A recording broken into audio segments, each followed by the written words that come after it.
News 46 is brought to you by Bees Embroidery and Garment Printing, specializing in custom and personalized decoration of gifts, garments, and more. Call 775-727-9444.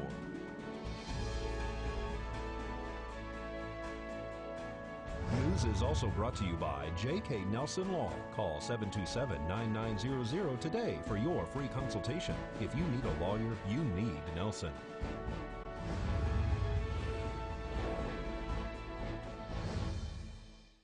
Tonight on News 46, final primary election results are in, and a Beatty man reportedly fires his gun at police. News 46 starts now. You're watching Kpvm News 46 with Deanna O'Donnell.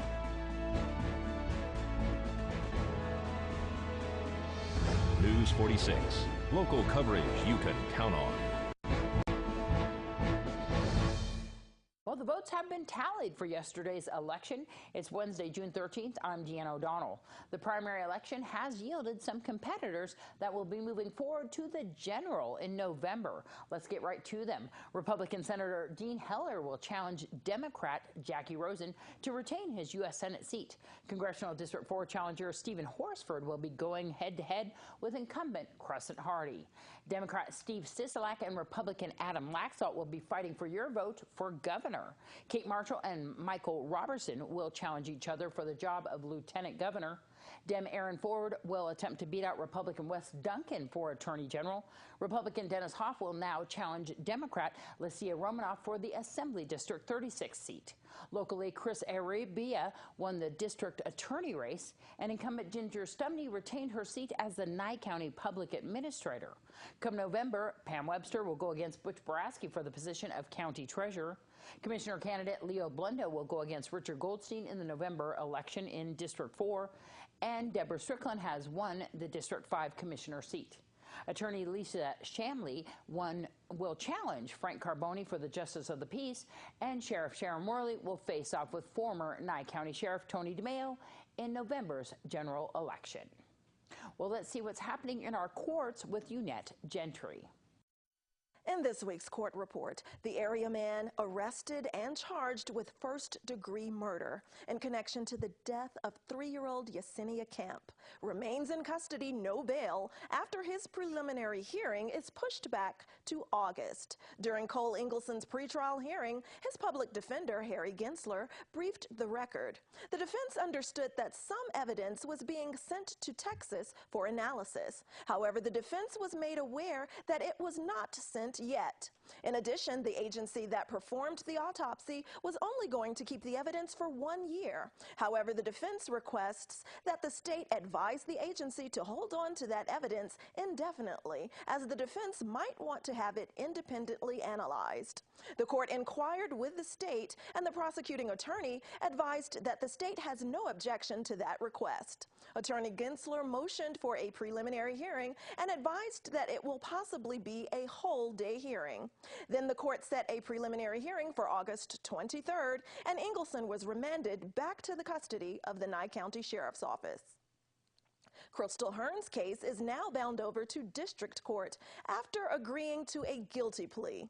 Crystal is the wife and now co-defendant of Brian Patrick Hearn, the Pahrump man accused of lewdness with a child under 14 and a laundry list of other related charges connected to being accused of assaulting 2 female minors. Police say Crystal Hearn admitted that she told both females to lie about the sexual allegation not being true, and that Crystal telling the minor females to lie about the sexual allegation not being true was a way to comfort them. During Crystal's scheduled preliminary hearing, her public defender, Nathan Gent, briefed the record as to the global negotiations. The defendant will unconditionally waive the preliminary hearing. At the district court level, Crystal will enter a guilty plea to 1 count of child abuse and neglect and 1 count of attempt to suborn perjury. The state has agreed to dismiss and/or not pursue all other charges arising from this incident and will stand silent at time of sentencing. The court found that the defendant has knowingly and voluntarily waived her right and a prelim and was ordered bound over to appear in district court on June 29th before being remanded to the custody of the Nye County Sheriff's Office. Notably, this now makes 3 active cases in district court for Brian Patrick Hearn. His arraignment hearing in district court for this new charge is scheduled later this week on June 15th.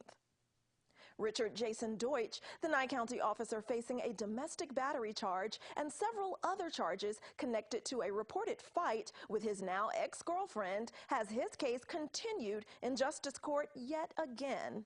On June 1st, a stipulation and order to continue was received from the state. Also on that same day, the court coordinated a date of August 1st in justice court for a status hearing. Then on June 6th, an order to continue was signed and filed, and a copy was sent to the Nye County DA's office and to Deutsch's retained attorney, Melissa Berry.